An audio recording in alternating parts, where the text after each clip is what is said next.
جب بھی کسی عام انسان کی موت کا وقت قریب آتا ہے تو وہ اپنے آس پاس کے لوگوں کو بلا کر وصیت اور نصیحت کرتا ہے جو کہ اس کی زندگی اور تجربے کا نچوڑ ہوا کرتے ہیں۔ دنیا کے سب سے بہترین انسان اور آخری نبی حضرت محمد صلی اللہ علیہ وآلہ وسلم نے اس دنیا کو رخصت کرنے سے پہلے جو آخری خطبہ جو نصیحت امت کو کی تھی وہ آپ کی تمام تعلیمات کا نچوڑ تھا، اور یہ انسانی تاریخ کا سب سے بہترین خطبہ تھا جس نے دین کی سمندر جیسی تعلیمات کو ایک کوزے کے اندر بند کر دیا۔ دیکھیں، یہ یونیورسل قانون ہے کہ دنیا اور آخرت کے اندر اگر آپ کسی کو راضی یا خوش کرنا چاہتے ہیں تو اس کا مطلب یہ ہے کہ آپ اس کی ہر کہی ہوئی بات پر عمل کریں، وہ کام کریں جو کہ اس کو راضی کرے اور اس کو خوش کرے۔ آج سے 1400 سال پہلے نبی کریم صلی اللہ علیہ وآلہ وسلم نے امت کو جو نصیحت کی تھی آج ایک بار پھر غور سے سنیں اور خود سے سوال کریں کہ کیا کسی ایک کو بھی آج یہ امت فالو کر رہی ہے؟ اور اگر ایسا نہیں ہے تو آج کس منہ سے ہم میلاد مصطفیٰ منا کر نبی کریم صلی اللہ علیہ وآلہ وسلم سے محبت کا دعویٰ کرتے ہیں؟ آپ سب لوگ یہ بات مانیں گے کہ اس محفل میلاد کے اندر وہ لوگ بھی موجود ہوتے ہیں جو کہ ظالم ہیں، پورا سال نماز اور قرآن کی طرف رخ نہیں کرتے، مظلوموں کا حق کھاتے ہیں، سود خور ہیں، نسل پرست ہیں، بہنوں بیٹیوں کا حق کھاتے ہیں، جھوٹ بولتے ہیں، دھوکہ دیتے ہیں، لیکن جیسے میلاد نبی کی بات آتی ہے تو ان سے بڑا عاشق رسول کوئی نہیں ہوتا۔ یہ لوگ اللہ اور اس کے رسول کو نہیں بلکہ خود کو دھوکہ دے رہے ہیں۔ ایک بار اسی نبی سے بھی پوچھ لو کہ انہوں نے اپنی پیدائش کو کیسے منایا۔ اپنی پیدائش کی خوشی کے اندر نبی کریم صلی اللہ علیہ وآلہ وسلم ہر سوموار کو منڈے کے دن روزہ رکھا کرتے تھے، اور آپ فرماتے تھے کہ اس دن میری پیدائش ہوئی تھی اور اسی دن مجھ پر وحی نازل ہوئی تھی۔ یعنی آپ صلی اللہ علیہ وآلہ وسلم نے اپنی ولادت کا شکر ادا کرنے کا طریقہ اپنی عبادات کو بنایا، نہ کہ رسم و رواج یا پھر جلوسوں کو۔ تو سوال یہ ہے کہ کیا ہمیں بھی نبی کا طریقہ نہیں اپنانا چاہیے؟ سوچنے کی بات تو یہ ہے کہ کیا رسول اللہ صلی اللہ علیہ وآلہ وسلم کو بھی ہم سے یہی محبت چاہیے تھی کہ ہم ان کے نام پر نئی رسومات کو، بدعات کو ایجاد کریں، یا پھر وہ یہ چاہتے تھے کہ ہم ان کی سنت کو زندہ کریں؟ اور آج اگر نبی کریم صلی اللہ علیہ وآلہ وسلم دنیا میں موجود ہوتے اور اپنی امت کو یہ سب کچھ کرتا دیکھتے تو کیا اس سے خوش ہوتے؟ یا پھر یہ سب بدعات کو دیکھ کر کہ جس امت کے لیے انہوں نے اتنی قربانیاں دی، اپنی اولاد کو قربان کر دیا، کافروں مشرکوں کی سختیاں، جنگیں برداشت کی، ان کا دل انتہائی دکھی ہوتا جب وہ یہ دیکھتے کہ ان کی امت آج بدعات اور خرافات کے اندر اتنا ڈوب گئی ہے کہ سمجھ میں نہیں آتا کہ یہ مسلمان ہے یا پھر کوئی غیر مسلم امت۔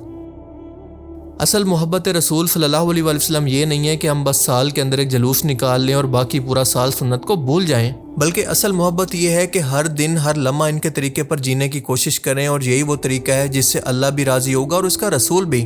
لیکن اگر آپ کا مقصد یہ نہیں ہے تو جو مرضی کریں، لیکن خود کو مسلمان کہہ کر عاشق رسول ہونے کا دعویٰ نہ کریں، کیونکہ یہ سب اسلام نہیں ہے، اور جس جگہ سے اصل دین کی شروعات ہوئی آج بھی وہاں پر ایسا کچھ نہیں ہوتا۔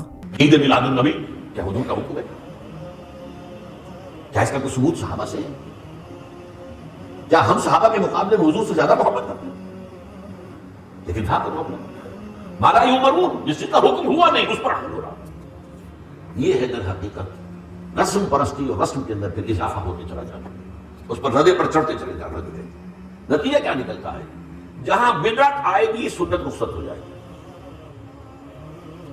اب نماز جنازہ کی وہ اہمیت نہیں ہوگی، نہ نماز جنازہ یاد کرنی ہے، نہ دعا یاد کرنی ہے، کچھ پتہ نہیں، جا کے کھڑے ہو گئے ہیں، وضو بھی ہے کہ نہیں ہے، لیکن قرآن خوانی۔ یہ جتنی رسمیں اب دین میں چل رہی ہیں، اب میلاد النبی کا پڑھ رہے، میں ویسے نہیں کرتا، صرف توجہ دلاتا ہوں کہ حکمران دین کا کیا حلیہ بناتے۔ بریلوی حضرات ہیں، دیوبندی اہل حدیث ہیں، شیعہ سب جانتے ہیں کہ 604 ہجری تک دنیا میں میلاد النبی کے نام پر کچھ نہیں ہوتا تھا، کہیں نہ کوئی محفل ہوتی تھی، نہ کوئی دن مناتا تھا، نہ کسی کو یہ پتا تھا۔ 604 ہجری میں الملک المظفر شاہ اربل عراق کا حکمران تھا، اس نے دیکھا کہ ادھر عیسائی فوجیں بیٹھی ہیں، مقابلہ شروع تھا۔ کرسمس ڈے آیا، انہوں نے دسمبر میں حضرت عیسیٰ علیہ السلام کا دن منایا، عید میلاد المسیح۔ اس نے کہا اپنے نبی کا منا رہے ہیں، تم بھی مناؤ۔ ابن دہیہ عالم کو بلا لیا، حلوے پک گئے، بکرے ذبح ہو گئے، مرغ ذبح، ہزاروں بکرا۔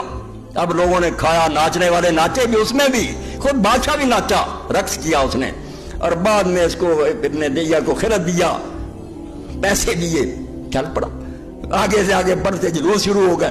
تو حکمران ہوتے ہیں لوگوں کو بیوقوف بنانے والے، کہ کچھ ایسی رسمیں کرتے رہو کہ خوش رہیں کہ یار ان سے زیادہ محب رسول کون، اصل دین کا نام نہ لے لیتا، حدود اللہ کو ختم کرو، نافذ نہ ہونے دو۔ سن 10 ہجری 632 عیسوی کے اندر رسول پاک صلی اللہ علیہ وآلہ وسلم نے اعلان فرمایا کہ وہ حج پر جا رہے ہیں۔ یہ آپ صلی اللہ علیہ وآلہ وسلم کی زندگی کا پہلا اور آخری حج تھا، اور اسی وجہ سے اس کو حجۃ الوداع بھی کہا جاتا ہے۔ تقریباً 1 لاکھ سے زیادہ مسلمان آپ کے ساتھ تھے، اور آپ نے میدان عرفات کے میدان کے اندر 9 ذی الحجہ کو اونٹ پر سوار ہو کر ایک جامع اور تاریخی خطبہ دیا۔ ویسے تو اسی حج کے دوران آپ نے مینا اور مزدلفہ کے اندر بھی کافی ہدایات دی، لیکن عرفات کا خطبہ سب سے اہم اور مکمل سمجھا جاتا ہے۔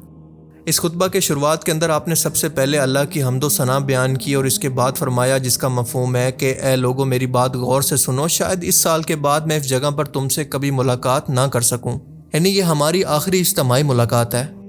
اور پھر فرمایا کہ جس طرح سے یہ دن یعنی یوم عرفہ، یہ مہینہ ذوالحجہ اور یہ شہر مکہ مکرمہ حرمت والے یعنی پاک ہیں، اسی طرح سے تمہاری جانیں، تمہارے مال اور تمہاری عزتیں ایک دوسرے پر حرام ہیں۔ مطلب کسی کا ناحق خون مت بہانا، اس کا مال مت لوٹنا، اس کی عزت پامال کرنا تمہارے لیے حرام ہے۔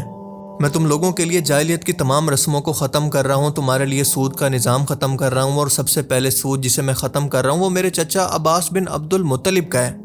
اس لائن کا مطلب یہ تھا کہ آپ لوگ اچھی طرح سے جانتے ہیں کہ عرب کے معاشرے کے اندر سود یعنی ربا کس قدر عام تھا، اور لوگ قرض دیتے اور اصل رقم کے ساتھ کئی گنا زیادہ وصول بھی کرتے۔ یہ غریبوں پر ظلم اور دولت مندوں کا استحصال تھا، لہٰذا قرآن نے سود کو حرام قرار دیا اور اسے اللہ کے خلاف جنگ کہا۔ اور جو سود پہلے سے لوگوں نے قرض کے بدلے ادا کرنا تھا، آپ صلی اللہ علیہ وآلہ وسلم نے سب کو اس دن ختم فرما دیا، اور سب سے پہلے اپنے قریبی خاندان کے سود کو ختم کیا، یعنی اپنے چچا حضرت عباس رضی اللہ تعالیٰ عنہ کے ذمے یا پھر ان کے نام کا جو بھی سود تھا اس کو معاف کر دیا۔ اور اس کے بعد فرمایا کہ جاہلیت کے سارے خون کے دعوے آج سے ختم ہیں، کوئی بھی شخص کسی کو قتل کے بدلے دشمنی کے طور پر قتل نہیں کرے گا، اور سب سے پہلا خون جسے میں ختم کرنا چاہتا ہوں وہ ربیہ بن حارث کے بیٹے کا ہے۔ رسول اللہ صلی اللہ علیہ وآلہ وسلم کے اس اعلان نے قبائل پرستی کو ختم کر کے امت کو جوڑ دیا، کیونکہ اسلام سے پہلے عربوں کے اندر یہ رواج تھا کہ اگر کسی قبیلے کا کوئی فرد قتل ہو جائے تو پورے کے پورے دو قبیلے قتل کا بدلہ لینے کے لیے آپس میں لڑ جاتے، اور اس طرح سے مسلمانوں کا اتحاد ٹوٹ جاتا، کیونکہ یہ انتقام نسل در نسل قبیلوں کے اندر چلتا رہتا اور قتل و غارت کبھی ختم ہی نہ ہو پاتی۔ اللہ کے رسول نے فرمایا کہ آج سے یہ جاہلی رواج بالکل ختم ہے، اور اس کی وجہ یہ ہے کہ اسلام کے اندر قصاص اور دید کا نظام موجود ہے، یعنی قاتل سے براہ راست بدلہ یا پھر خون بہا لینا، لیکن قبیلے خود سے کوئی بھی بدلہ نہیں لے سکتے۔ اور سب سے پہلا خون جسے میں ختم کرنا چاہتا ہوں وہ میرے اپنے خاندان کا ہے، یعنی ربیہ بن حارث کا بیٹا جسے قبیلہ حذیل نے قتل کیا تھا۔ اس خون کا بدلہ انتقام اب کوئی نہیں لے گا۔ اور پھر فرمایا کہ عورتوں کے بارے میں اللہ سے ڈرو، وہ تمہارے پاس اللہ کی امانت ہے، ان کے ساتھ اچھا سلوک کرو، ان سے اچھے اخلاق کے ساتھ پیش آؤ۔ تمہارا حق ہے کہ وہ تمہارے بستر پر کسی غیر کو نہ آنے دیں اور تمہاری عزت کی حفاظت کریں، اور ان کا یہ حق ہے کہ تم ان کے کھانے پینے، کپڑے اور رہائش کا انتظام اچھے طریقے سے کرو۔ تمہارے پاس جو امانت رکھی جائے اس کے مالک کو واپس کر دو۔ اے لوگو تمہارا رب ایک ہے، تمہارا باپ آدم ایک ہے، کسی عرب کو کسی اجمی پر کوئی فضیلت نہیں، اور نہ کسی اجمی کو کسی عرب پر، نہ کسی گورے کو کسی کالے پر، اور نہ کسی کالے کو کسی گورے پر۔ فضیلت صرف اور صرف تقویٰ کی بنیاد پر ہے کہ جو شخص جتنا نیک ہوگا وہ اللہ کے ہاں اتنا بڑا مقام رکھتا ہوگا۔ پھر فرمایا کہ لوگو ہر شخص اپنی میراث کا حقدار ہے، کسی وارث کے حق کو چھیننا تمہارے لیے جائز نہیں۔ جاہلیت کے دور کے تمام مالی اور خاندانی رواج آج سے میں نے ختم کر دیے۔ پھر فرمایا کہ شیطان اس مکہ کی سرزمین کے اندر کبھی بھی دوبارہ عبادت نہیں کر پائے گا، یعنی یہاں پر دوبارہ کبھی بھی کفر و بت پرستی نہیں آ پائے گی، لیکن وہ تمہارے چھوٹے چھوٹے اعمال کے اندر خوش ہوگا۔ اس سے بچو، یعنی بڑے گناہوں سے زیادہ روزمرہ کے چھوٹے گناہوں سے تمہیں ورگلا کر بڑے گناہ کروانے کی کوشش کرے گا، اس سے بچ کر رہنا۔ اور پھر فرمایا کہ نماز قائم کرو، روزہ رکھو، زکوٰۃ ادا کرو اور اپنے امیر کی اطاعت کرو تو جنت کے اندر اپنے رب کے پاس داخل ہو جاؤ گے۔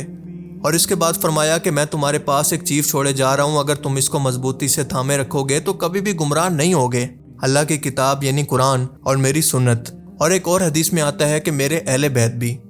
آپ کے فرمان کا مطلب یہ تھا کہ ہدایت کا واحد راستہ قرآن اور سنت ہے، اور سب سے بہترین تشریح ان کی میرے اہل بیت کریں گے۔ پھر فرمایا کہ لوگوں قیامت کے دن تم سے میرے بارے میں سوال کیا جائے گا، تم لوگ کیا جواب دو گے؟ صحابہ نے عرض کیا کہ ہم کہیں گے کہ آپ نے اللہ کا پیغام ہم تک پہنچا دیا، اپنی امانت ادا کر دی اور ہم پر احسان کیا۔ آپ صلی اللہ علیہ وآلہ وسلم نے یہ سن کر آسمان کی طرف ہاتھ اٹھا کر فرمایا کہ اے اللہ گواہ رہنا، اے اللہ گواہ رہنا، اے اللہ گواہ رہنا، میں نے اپنا پیغام پہنچا دیا۔ جو لوگ یہاں پر موجود ہیں ان لوگوں تک میرا پیغام پہنچا دیں جو کہ یہاں پر موجود نہیں ہیں، کیونکہ ہو سکتا ہے کہ بعد میں آنے والے زیادہ بہتر طریقے سے بات کو سمجھ پائیں۔ اور اسی موقع پر قرآن پاک کی یہ آیات نازل ہوئی کہ آج میں نے تمہارے لیے دین کو مکمل کر دیا، تم پر اپنی نعمت پوری کر دی اور اسلام کو تمہارے لیے دین کے طور پر پسند کر لیا۔ سورہ المائدہ آیت نمبر 3۔ آپ صلی اللہ علیہ وآلہ وسلم کے یہ الفاظ کہ اے اللہ گواہ رہنا، میں نے اپنا پیغام پہنچا دیا، اس لیے تھے کہ اب یہ ذمہ داری امت پر ہے کہ وہ دین کو آگے پہنچائے اور اس پر عمل کرے۔ اب آپ تمام لوگ رسول اللہ صلی اللہ علیہ وآلہ وسلم کے آخری خطبہ کی تمام نصیحتوں کو پڑھتے جائیں اور اپنے گریبان کے اندر جھانکیں کہ ہمارا معاشرہ کیا آج کے دور کے اندر کسی ایک نصیحت پر بھی پوری طرح سے عمل کر رہا ہے۔ آپ سب لوگ اچھی طرح سے جانتے ہیں کہ ہمارا تمام معاشی نظام، بینکنگ کا نظام سود پر ٹکا ہوا ہے. عورتوں کو وراثت سے محروم کیا جا رہا ہے، ان کو بنیادی حقوق تک آج بھی نہیں دیے جا رہے. انسانی حقوق، اس کے جان و مال کی کوئی قدر نہیں ہے. نسل پرستی آج بھی عروج پر ہے، اور قرآن و حدیث کو چھوڑ کر انہوں نے اپنے اپنے بزرگوں کو پکڑ لیا اور اتنا زیادہ ان کی تعلیمات کو فالو کیا ہے کہ قرآن و حدیث کو بلا کر اپنے اپنے فرقے بنا کر تقسیم ہو گئے ہیں. اور سب سے بڑھ کر جس قرآن و حدیث کے حوالے اللہ کے رسول نے ہمیں کیا تھا کہ قیامت تک تم لوگ اس کے حوالے ہو، اس کو چھوڑ کر یہ گمراہ مسلمان آج قبروں پر سجدے کرنے لگے ہیں. نبی سے زیادہ رتبہ اپنے مر چکے بزرگوں کو دے رہے ہیں. قرآن و سنت کے مقابلے میں اپنے بزرگوں کے قول پیش کرتے ہیں. ان کی جھوٹی کرامات ثابت کرنے کے لیے ان کا مقابلہ انبیاء سے کرتے ہیں. آقا کریم علیہ السلام کے جسم پر پسینہ اقدس آئے تو خوشبوئیں ہوتی ہیں، وہی طریق غوث اعظم کو عطا کیا گیا. آپ کے جسم اقدس پر بھی پسینہ آئے تو خوشبو آتی ہے. آقا کریم علیہ السلام کے جسم اقدس سے مکھی نہیں بیٹھتی. تو فرمایا جو میرے جد کریم کو اللہ نے فیض عطا کیا، کمال عطا کیا، اس کا پرتو جب مجھ پہ پڑا تو مکھی میرے جسم پر بھی نہیں بیٹھتی. استغفر اللہ العظیم.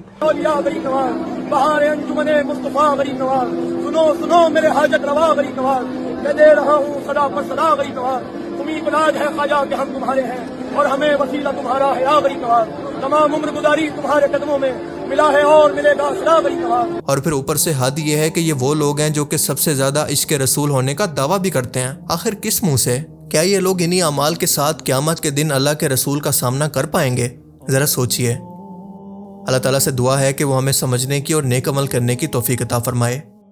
آمین.